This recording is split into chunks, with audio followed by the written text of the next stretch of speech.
Hi, I'm Mark LaMonica, and we are going to talk about alternative investments today. So, first, a couple housekeeping items. Anything that you hear today is general advice. I don't know anything about you, so I can't offer personal advice. If you're over in New Zealand, you can get a copy of our FAP by going to our website, morningstar.com.au. And the New Zealand regulatory authorities would encourage you to speak to a financial advisor if you want personal advice. All right, so as I said, we're going to talk about alternative investments. And I think this is a little bit of a timely topic because there obviously has been a lot of volatility in the market. And oftentimes, when there is a lot of volatility, people look for alternatives. So we're going to walk through, talk about what they are. We'll talk about some different opportunities that you can get exposure to alternative investment as a retail investor. And we'll talk about some of the considerations. So why don't we dive in? All right, so very quickly, let's do a bit of a summary and a definition. So traditional investments, we're talking about more plain vanilla investments in equities and bonds and, of course, cash. When we move over to the alternative world, there are all sorts of different types of ways that you can invest alternatively. Now, many of these are very, very different, may play well in some environments, may not play well in others. And I won't go through all of them, but I did want to highlight a couple different things. And one thing that is important to talk about now is that for many of these, it is very difficult for just an average investor to get exposure. And even if you are extremely wealthy as an average investor, it is still very difficult for you to get exposure to any manager that actually knows what they're doing. And the problem, of course, in the alternative space is that it is dominated by institutional investors that have literally billions of dollars to invest. So if you are a great manager, if you're a great hedge fund manager, if you're a great private equity manager, what are you going to do? Are you going to go out and try to find a bunch of small investors that maybe can invest a couple million or obviously less in some cases? No, you are likely to go out there and find a big institution that can actually invest billions with you. Just makes your life easier. So the problem we run into a lot of times is that the ways that we can get exposure to these asset classes are not necessarily with the top managers. So let's go through a couple different categories in here. So we can focus a little bit on private investing. So private investing is, of course, investing in companies, either companies that were public and taking them private, or companies that have never been public. So the two big categories we have there are venture capital and private equity. So venture capital is used to fund companies that are still in the startup phase and have been holding them for longer and longer. But this is when companies need financing before they have revenue, before perhaps they've even really developed a product. This could start at just the idea phase. But venture capitalists try to do a couple different things. Obviously, they provide funding. So funding to bring a product to market, funding to, of course, hire all the people you need to do that and any other investments you need. But they also, of course, provide know-how and they provide introductions to networks. So that's a key role that venture capital can play. Then we can move over to the private equity space. So private equity, and there are lots of different flavors of private equity, but at a high level, a private equity is a company that goes out and raises money from investors and then will find companies to acquire. And when they acquire those companies, they generally go out and find other financing, take on a lot of debt.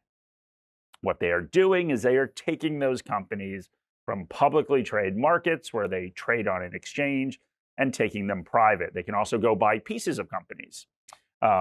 If a company wants to sell a division or something like that, they could go to private equity as a buyer. So private equity playbook is relatively simple, and there are all sorts of different types of private equity. So generally what they will try to do is they will try to obviously improve that company in some way and then take it public again in the future or sell it to somebody else in the future and obviously try to make a profit off of that. So the focus for private equity firms when they're talking about what they're doing is they're talking a lot about turning the company around and the managerial expertise they have and all the great things they can do to improve the company. Well, in reality, a lot of critics say that private equity firms are simply taking on a ton of debt, taking the money out of the company, and then getting this debt-ridden company out into public markets. So the truth is obviously, most cases, probably somewhere in between, but that's sort of how we characterize private equity. A couple other things on here, hedge fund. So a hedge fund, more than anything else, is simply a legal structure. Traditionally, or originally, where hedge funds started, it was a way to be able to short markets.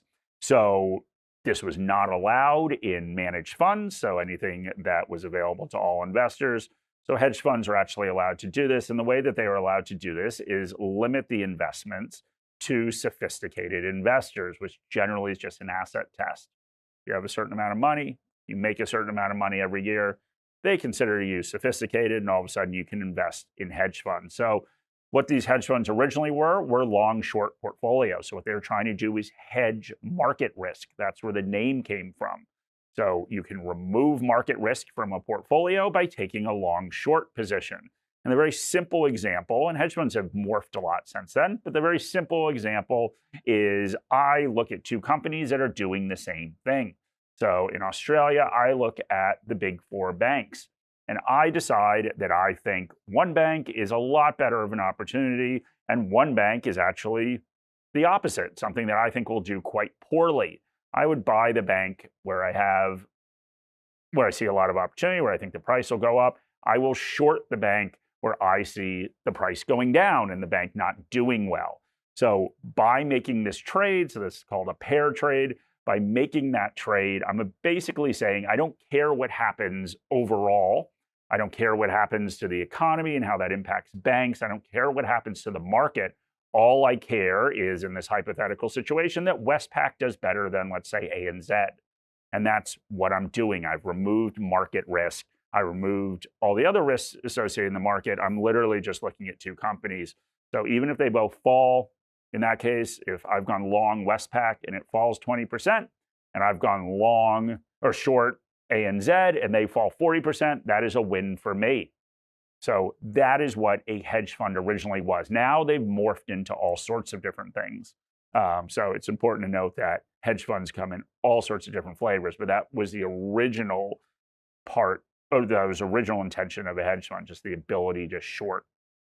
All right, so let's move on. There are a couple of other categories on here, but we covered off the big ones. So let's talk about the characteristics of alternative investments and why you would consider them. So this first bullet point, low correlation to traditional investments. Let's talk a little bit about what this means. So, and I think a lot of people think that this is diversification, that some assets go up and other assets go down, and that way you sort of balance out your portfolio. And that is what these alternative investments did. So for example, in that hedge fund example that I gave, that market risk was removed, so that should perform differently than the market as a whole. So most of my portfolio is just invested in long-only equities. So I am, like most investors, just hoping share prices go up. And then I have a portion invested in a hedge fund that is a long-short fund. I know that that will probably perform very differently than the long-only portion of my portfolio. So that low correlation to traditional investments means something goes up and other parts of my portfolio, well, more likely something goes down and other parts of my portfolio don't go up. So that's the first notion of alternative investment. So higher on the risk-reward spectrum, riskier but higher potential returns. So sometimes. So it is a characteristic. It's not a characteristic of that long-short example that I gave, but yes, sometimes you have a lot higher risk, and venture capital is a perfect example. So going in there and investing in companies that in some cases don't even have products yet is pretty risky. You're basically betting on the people and potentially the idea as well, although ideas tend to change a lot as these companies develop. So there are opportunities to get higher returns, but it is riskier. More esoteric and often less liquid. So let's talk a little bit about liquidity. So when we talk about liquidity from an investment standpoint, we are saying how easily is it for me to convert my investments into cash. if I need cash, for an example. So that is liquidity. So the share market, for example, is very liquid. So I can buy and sell at any time when when trading hours are open, and I can instantly convert that into cash. Now, a lot of these alternative investments are less liquid. So a lot have restrictions on when you can actually get your money out. So that would be hedge funds, for example. Maybe they'll allow you to redeem quarterly. So every quarter, I could get my investment back. Maybe it's a longer period of time. When we start moving into venture capital and private equity, those lockup periods can be even longer.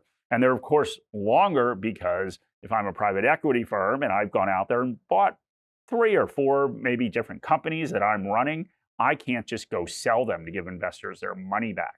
There are very long lockup periods in that.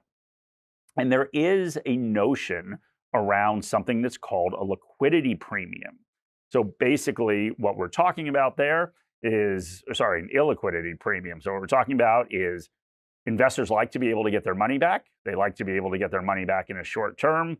So the more liquidity an investment has, the less of a return you will get. So that illiquidity premium means over the long term, you'll get a higher return because you're giving something up. You're giving up liquidity. Now, there's been a lot of studies that have come out and said that this is not necessarily true anymore, but something to think about. And really, what they've talked about is a lot of the investors that are drawn to these asset classes now have bid them up so much that you've lost that illiquidity premium. And the other thing to consider about alternative investments is that what you are buying can't really be valued. So we should talk a little bit about valuation. So I know how much my share portfolio is worth every day and every minute while the market's open. But valuing a private company is a little trickier. So at certain points, they'll do what they call mark to market, where they'll go out there and try to value things in the portfolio, but those may not be as accurate. Where I know, looking at share prices, that in general, I can go out there and sell what I have for that amount of money. Typically higher minimum investment requirement. So yes, I was talking about this in the beginning. So even the different funds that you can invest in, that we will get to in a second, could have very high minimum investments. And certain private equity, hedge funds, et cetera, that are just catering to institutional investors, that minimum investment could be way out of reach for almost everyone, except for very wealthy institutions. So something to think about. So we've got this chart here. And I talked earlier about how we do see volatility and what is actually happening. So you can see here, we've got alternative investments, and we looked at a couple different periods of time that are interesting. So what we're looking at is, okay, how did equities perform versus those alternative investments? We also got fixed income. We've got a 60-40 portfolio, so 60% equities, 40% fixed income. So you can see during the tech bubble, underperforming. But when people are trying to potentially look for the advantages, the diversification advantages, is during periods of stress. So you can see when the tech bubble burst, you did better in alternative portfolio. Same thing, financial crisis still fell a lot, but fell less than 60-40 in equities. So those are really what people are looking for. So they know they're not going to perform as well during run-ups, during bull markets, but they're going to protect you on the downside. All right, so what are some of the reasons why investors are turning to alternative assets? So equities are still expensive. So even with some of the volatility we've seen, even with the drop we've seen in the market, from a valuation perspective, they are still expensive. Interest rates, of course, while going up, are still historically low. You're not getting a lot out of those investments. And we've got inflation. So I don't know about planning anymore. Maybe inflation is here. But looking at a time period where we continue to have higher inflation into the future, how do we actually plan for that? So just something to think about, why we're talking about it today, why more investors are talking about it. All right. So as I said, there are a lot of different lots of different types of alternative investment. So even though we're trying to put this all into one topic today, it's really not, because so many of these different types have very different characteristics. But what you have is traditional. So traditional is what I was talking about. So traditional was like long short equity when hedge funds started. And traditionally, what they're trying to do is protect you in market downturns. So what we're calling those are modifiers. So there we go. Alternatives, if we go further out on the risk spectrum, we've got diversifiers. So once again, they have some of the same characteristics as these modifiers. What you're trying there is to diversify your portfolio by having things that will move in the opposite direction as most of your portfolio. Opportunistic, this is really just a different way of saying that you're going out there and you're looking to invest for higher returns and looking for opportunities to get higher returns. So they don't typically fall into what we would consider alternative investments. All right, but we want to talk about the different alternatives you have, because there are different alternatives. As I said, these products are generally difficult to access. They're also generally very expensive. So what can you do to provide protection in market downturns? Very simply, you can hold cash.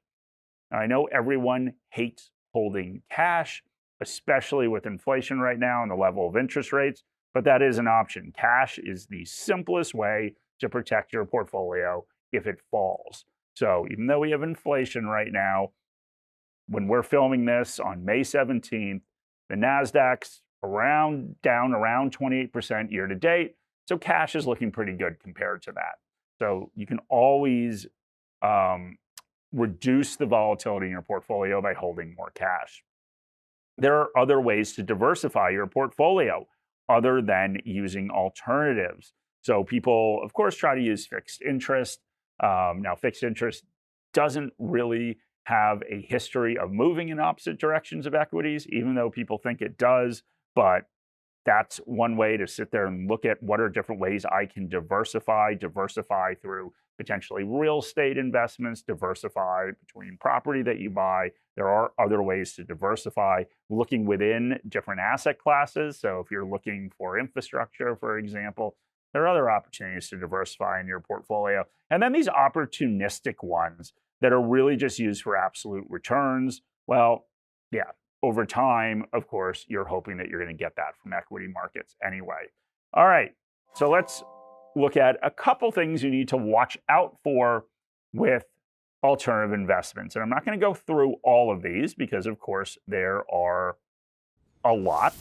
Let me just pick a couple things that we can talk about. Remember that these are all active strategies. So we have a couple in here that are around active strategies. So you are getting somebody to manage these. So if we look at complexity, some of these strategies are very, very complex. The complexity, of course, increases the chances of human error and that there can be mistakes that are made by the managers. So long-term capital management, which was a hedge fund that blew up back in, I believe, the 90s, the late 90s, or actually, no, it was way before then. I think the early 90s. That was an example of, even though they had all of these Nobel laureates and PhDs on their staff, that the thing just blew up. It became too complex and markets moved against them. That's one thing. Also, this instability. So you need to maintain that manager, right? So you are, in many cases, buying the star power of the manager who's investing the funds. And so you, of course, can lose that manager. They can move on. Leverage. So a lot of these alternative strategies involve significant amounts of leverage. They're going out there and borrowing money. We talked about that from private equity. They're going out and borrowing a lot of money to buy these companies. You also get that in hedge funds as well. Somebody to think about fees. We talked about fees. Fees are high. So they're very high. So you're paying a lot. You better hope that they are actually generating the returns or whatever you're looking for from an alternative investment to account for those fees. And then we've got this, and this is not spelled wrong, but the diversification effect is that sometimes, of course, over the long term, well, not sometimes, over the long term, what is done pretty well? Just investing in shares. So during these bull market periods, as we showed on this slide during these bull market periods where alternatives were actually, in some cases, significantly underperforming just share prices. Just remember the fact that you're diversifying in those can have poor impacts on your overall returns. And then, the investor gap. So something we always talk about at Morningstar, and basically what that means is that there are differences between the returns that we get as investors and the returns of the underlying funds. And the differences in those returns are us making poor timing decisions, so bad decisions that we make. So just remember, if you're watching this right now and all these alternatives sound pretty good, now the market has some volatility and is going down, just remember you may be too late. And that's often what happens with investors. They start chasing returns. Okay, so are they worth the trouble? Once again, think about what you're actually trying to achieve. What is the point of putting this in your portfolio? And are there cheaper alternatives? So like the cash example we gave, looking over a longer time horizon, do you care that you are lowering the volatility of your portfolio, or are you a long-term investor and you're just looking for returns over time? So think about your time horizon. And then, diversification. What are you actually getting from these? And are there other ways to do it, whether you're using cash or you're using other sectors that may have some of the same impacts? And then, find a good manager. These are all active management. Just remember that. So you need to go find a good manager, and you need to be confident in your ability to identify that manager. All right, so we've got a couple Medalist rated alternative funds. So Morningstar analysts are trying to do that. They are trying to go out and find good managers. So I ran a screen on all the alternative investments that we have. These are all managed funds, and you can see the rating. So bronze, so we have gold, silver, bronze rated Medalist funds, and we have neutral, of course, ones that we don't think are going to outperform, and then negative ones we think you should avoid. So these are all alternative funds that our analysts believe should outperform over a full market cycle. And this is the list right here. I did want to go back and look at the past 1, 3, 6 months. I want to caveat this by saying is you should not be making investment decisions on how things have performed in the last couple months. So this time period is too short, but I want to talk about why investors get sucked into some of these funds. So we've obviously had a lot of volatility. Markets are down. People are starting to get very worried about it. And what do people often do? They often go chase returns. So this is an example where someone would look at these charts and say, wow, look at some of these. They've done pretty well, especially compared to the market over relatively short time periods. I just move all my money into them. Just remember, these returns are in the past. If you are investing in this fund today, you don't get any of those returns. So just something to think about. Don't chase returns. That's almost always a bad idea. When would be the good time to be in these alternative investments? Well, it would have been before the downturn started. All right, so that's it. That's our high-level exploration of alternative investments. Hopefully that was helpful. If you do have any questions, just send them along to me, and I can try to answer them. And thank you very much for joining the webinar.